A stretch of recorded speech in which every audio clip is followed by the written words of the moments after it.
ഇന്നത്തെ വീഡിയോയിൽ നമുക്ക് ഷോപ്പിഫൈയിൽ എങ്ങനെ ഒരു കളക്ഷൻ ആഡ് ചെയ്യാൻ നോക്കാം. അതായത് പ്രോഡക്റ്റ് ലിസ്റ്റ് ചെയ്താൽ നമുക്ക് അടുത്ത മെയിൻ പണി എന്ന് പറയുന്നത് നമുക്ക് ആ പ്രോഡക്ട്സിനെ എല്ലാം ഓരോ കാറ്റഗറി ആയിട്ട് ഓരോ കളക്ഷൻസ് ക്രിയേറ്റ് ചെയ്യുക എന്നാണ്. അപ്പോൾ നമുക്ക് എങ്ങനെ ക്രിയേറ്റ് ചെയ്യുന്നതെന്ന് നോക്കാം. അതിനായിട്ട് ഞാൻ ഷോപ്പിഫൈയുടെ ഹോം പേജിൽ വന്നു. ഇതിൽ പ്രോഡക്ട്സ് എന്ന പേജ് ക്ലിക്ക് ചെയ്യുക. പ്രോഡക്റ്റ് സെക്ഷൻ ക്ലിക്ക് ചെയ്യുക. അതിൻ്റെ അകത്ത് കളക്ഷൻ എന്നൊരു സബ് ഹെഡിങ്സ് ഉണ്ട്, അത് ക്ലിക്ക് ചെയ്യുക. അത് ക്ലിക്ക് ചെയ്തിട്ട് അതിൽ ആഡ് കളക്ഷൻസ് കളക്ഷൻസിൽ മെയിനായിട്ട് വരുന്നത് ഒരു ടൈറ്റിൽ വരുന്നുണ്ട്, ഡിസ്ക്രിപ്ഷൻ വരുന്നുണ്ട്, ഇമേജ് ഇടാനുള്ള ഒരു ഓപ്ഷൻ ഉണ്ട്. പിന്നെ ആ കളക്ഷൻ ടൈപ്പ് മാനുവൽ ആണോ സ്മാർട്ടാണോ, പ്രോഡക്ട്സ് എങ്ങനെ ലിസ്റ്റ് ചെയ്യണം, ദെൻ ഇതിൻ്റെ അകത്ത് വരുന്നത് page title, meta description, URL handle. ഇത്രയാണ് ഈ ഒരു കളക്ഷൻ പേജിൽ വരുന്നത്. നമുക്കിത് ഓരോന്നായിട്ട് ആഡ് ചെയ്യാം. ഓക്കെ, ഞാൻ ആ ടൈറ്റിലിന് ടേപ്പ് കളക്ഷൻ എന്ന പേര് കൊടുക്കുകയാണ്.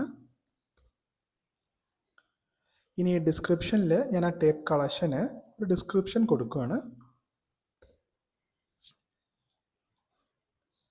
ഇനി ഒരു ഇമേജ് ആഡ് ചെയ്യുവാണ്. ഓക്കെ, നമുക്കിത് എങ്ങനെയാണ് വേണ്ടതെന്ന് വെച്ചാൽ, ഇപ്പോൾ എൻ്റെ കളക്ഷൻസ് കണ്ടു. ഇതിൻ്റെ അകത്ത് ടേപ്പ് കളക്ഷൻ ഉണ്ട്. ഇതിൻ്റെ അകത്ത് 3 സബ് കളക്ഷൻസ് വരുന്നുണ്ട്: washi tape, pet tape, label tape. അപ്പോൾ എനിക്ക് ടേപ്പ് കളക്ഷൻ ക്ലിക്ക് ചെയ്യുമ്പോൾ ഇത് മൂന്നിലും ഉള്ള പ്രോഡക്ട്സ്, അതായത് വാഷി ടേപ്പ് പ്രോഡക്ട്സും പെറ്റ് ടേപ്പ് പ്രോഡക്ട്സും ലേബിൾ ടേപ്പ് പ്രോഡക്ട്സും നമുക്ക് ലിസ്റ്റ് ആകണം. അതെങ്ങനെ മാനുവലി അല്ലാതെ ഓട്ടോമാറ്റിക്കായിട്ട് ചെയ്യാമെന്നാണ് ഇതിൽ നോക്കുന്നത്. അതിൽ മാനുവൽ എന്നൊരു ഓപ്ഷനും ഉണ്ട്, സ്മാർട്ട് ഉണ്ട്. സ്മാർട്ട് സെലക്ട് ചെയ്യുക. ഇതിൽ നമുക്ക് 2 ഓപ്ഷനുണ്ട്. ഇപ്പം പല കാറ്റഗറി വയ്ക്കാം. അതായത് വെൻഡർ, ഒരു പർട്ടിക്കുലർ ബ്രാൻഡിൻ്റെ എല്ലാ പ്രോഡക്റ്റും ഈ ഒരു ടേപ്പ് കളക്ഷൻ്റെ അകത്തോട്ട് വരിക. അല്ലെങ്കിൽ നമുക്ക് ഒരു പ്രൈസ്, ഒരു 100 റുപ്പീസ് ഉള്ള എല്ലാ പ്രോഡക്റ്റും നമ്മുടെ ഈ ഒരു ടേപ്പ് കളക്ഷൻ്റെ അകത്ത് വരിക. ഓക്കെ, അല്ലാതെ വെയിറ്റ്, ഒരു പർട്ടിക്കുലർ വെയിറ്റ്, ഒരു 100 ഗ്രാം, അതിന് മുകളിലുള്ള എല്ലാ പ്രോഡക്റ്റും ഇതിൻ്റെ അകത്ത് ലിസ്റ്റ് ചെയ്യുക. ഞാനിപ്പോൾ ഇത് ചെയ്യുന്നത് ബൈ ടാഗാണ്. അതായത് എൻ്റെ ഈ ഒരു പ്രോഡക്റ്റിൽ washi tape, pet tape, label tape, ഈ 3 പ്രോഡക്ട്സും എനിക്ക് ഇതിൻ്റെ അകത്ത് ലിസ്റ്റ് ചെയ്യണം. സോ ഞാൻ ആദ്യമായിട്ട് വാഷി ടേപ്പ്സിനെ സെലക്ട് ചെയ്തു, പേസ്റ്റ് ചെയ്തു, ആഡ് അനദർ കൊടുത്തു. ഓൾ കണ്ടീഷൻ അല്ല, അതായത് എനി കണ്ടീഷൻ. എനിക്ക് വേണ്ടത് ഇതിൽ washi tape, pet tape, label tape, ഇതിൽ 3-ൽ ഏത് തന്നെ ആയാലും എനിക്ക് വേണ്ടത് ഈ ടേപ്പ് കളക്ഷൻ എന്ന കളക്ഷൻ്റെ അകത്താണ്. സോ ഞാൻ രണ്ടാമത് പെറ്റ് ടേപ്പ് സെലക്ട് ചെയ്തു, മൂന്നാമത് ലേബിൾ ടേപ്പ് സെലക്ട് ചെയ്തു. അതായത് എൻ്റെ ഈ ടേപ്പ് കളക്ഷൻ്റെ അകത്ത് എനിക്ക് എല്ലാ പ്രോഡക്ട്സും വേണമെന്നാണ് ഇതിൽ ഞാൻ അറിയുന്നത്. ഞാനിത് സേവ് ചെയ്തു.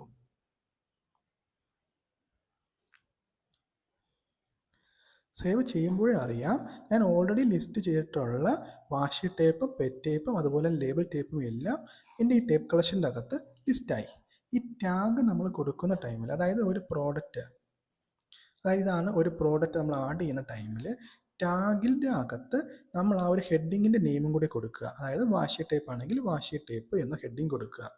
സോ ഇപ്പോൾ വാഷി ടേപ്പിൽ വരുന്ന പ്രോഡക്ട്സിനെ എല്ലാം ഒരു ടാഗായിട്ട് വാഷി ടേപ്പ് കൊടുക്കുക. പെറ്റ് ടേപ്പിൽ വരുന്ന എല്ലാ പ്രോഡക്ട്സിനും ഒരു ടാഗായിട്ട് പെറ്റ് ടേപ്പ്സ് കൊടുക്കുക. ലേബിൾ ടേപ്പിൽ വരുന്ന എല്ലാ പ്രോഡക്ട്സിനും ലേബിൾ ടേപ്പ് കൊടുക്കുക. അങ്ങനെയാണെങ്കിൽ മാത്രമേ നമ്മൾ ടാഗ് ഈക്വൽ ടു എന്ന് കൊടുക്കുമ്പോൾ വാഷി ടേപ്പിലെ എല്ലാ പ്രോഡക്ട്സും നമ്മുടെ ടേപ്പ് കളക്ഷൻ്റെ അകത്ത് ആഡ് ആകും. ഇനി ടാഗ് തന്നെ കൊടുക്കണമെന്നുമില്ല. ഇപ്പോൾ ഫോർ എക്സാമ്പിൾ എനിക്കൊരു വെൻഡർ, ഏതെങ്കിലും ഒരു പർട്ടിക്കുലർ ബ്രാൻഡ് നെയിംസിലെ എല്ലാ പ്രോഡക്ട്സും മാത്രം മതിയെങ്കിൽ ഞാൻ ആ ബ്രാൻഡ് നെയിം സെലക്ട് ചെയ്യുക. ഇപ്പോൾ ഞാൻ ഇവിടെ 63 പെൻ ഹൗസ് എന്ന ബ്രാൻഡ് നെയിം കൊടുക്കുകയാണെങ്കിൽ ഇതിലെ പ്രോഡക്റ്റ് എല്ലാം ഇതിൽ ആഡ് ആകും. ഓക്കെയാണ്. അപ്പോൾ ഒരു പർട്ടിക്കുലർ പ്രോഡക്ട്സ് ആഡ് ചെയ്യുന്ന സമയത്ത് നമുക്ക് ഏതാ ബ്രാൻഡ് നെയിം ഒന്നും ഉണ്ടാവും. ഇത് വിനൈൽ സ്റ്റുഡിയോ ആണ്. അപ്പോൾ ഞാൻ വിനൈൽ സ്റ്റുഡിയോ കൊടുത്താൽ ഈ പർട്ടിക്കുലർ പ്രോഡക്റ്റ് എല്ലാം ആഡ് ആകും. സോ നമുക്ക് ടാഗിൻ്റെ ആവശ്യമില്ല. പക്ഷെ ടാഗ് ആയിരിക്കും കുറച്ചും കൂടി ബെറ്റർ ആയിട്ട് ഞാൻ സജസ്റ്റ് ചെയ്യുന്നൊരു ഓപ്ഷൻ. ഓക്കെയാണ്. ഇനി മറ്റൊന്ന്, ഇപ്പോൾ താഴോട്ട് വരുമ്പോൾ ഇതിൽ നമുക്ക് സെർച്ച് എഞ്ചിൻ ഒരു ഓപ്ഷൻ ഉണ്ട്. അതായത് നമ്മൾ SEO എങ്ങനെ ചെയ്യണം, ഈ ടേപ്പ് കളക്ഷന് എന്തൊക്കെ ഒരു പേജ് ഹെഡ് ടൈറ്റിൽ കൊടുക്കണം, അതുപോലെ മെറ്റാ ഡിസ്ക്രിപ്ഷനും കൊടുക്കണം. അതായത് ഞാനിപ്പോൾ ഇതിന്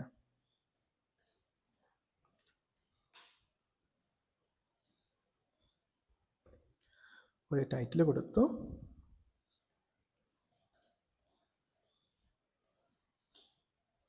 നമ്മൾ ആ ടൈറ്റിലും മറ്റാ ഡിസ്ക്രിപ്ഷനും നമ്മൾ കൊടുത്തില്ല എങ്കിൽ ഷോപ്പിഫൈ ഓട്ടോമാറ്റിക്കായിട്ട് ഒരെണ്ണം ക്രിയേറ്റ് ചെയ്യുന്നതായിരിക്കും. പക്ഷേ എപ്പോഴും നമ്മൾ തന്നെ നല്ലൊരു ടൈറ്റിൽ ചെയ്തിടുന്നതായിരിക്കും എപ്പോഴും ബെറ്റർ ആയിട്ടുള്ളൊരു ഓപ്ഷൻ. നമുക്ക് കുറച്ചും കൂടി കസ്റ്റമേഴ്സിൽ അല്ലെങ്കിൽ പ്രൊഡക്റ്റ് റീച്ച് ചെയ്യാൻ ഏറ്റവും എളുപ്പം ഇങ്ങനെ ചെയ്തു പോകുന്നതാകും.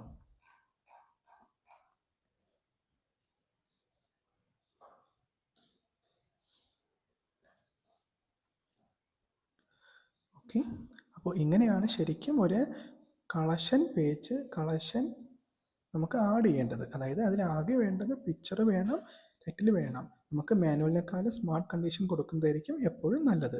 അതാകുമ്പോൾ ഓട്ടോമാറ്റിക്കായിട്ട് പ്രോഡക്റ്റ്സ് എല്ലാം ഇതിൽ ആഡ് ആകും. ഇനി മാനുവലായിട്ട് കൊടുത്താൽ 1 by 1 നമ്മൾ എടുക്കുന്ന പ്രോഡക്റ്റ്സ് എല്ലാം ഇതിൽ ആഡ് ചെയ്യേണ്ടതായിട്ട് വരും. ദെൻ ടൈറ്റിലും ഇത്രയാണ് ശരിക്കും ഇതിൽ വരുന്നത്. അപ്പോൾ ഇത്രയേ ഉള്ളൂ കളക്ഷൻസിനെ കുറിച്ച്. അപ്പോൾ മറ്റൊരു വീഡിയോ ആയിട്ട് നമുക്ക് വീണ്ടും കാണാം. അതുവരെ ബൈ ബൈ.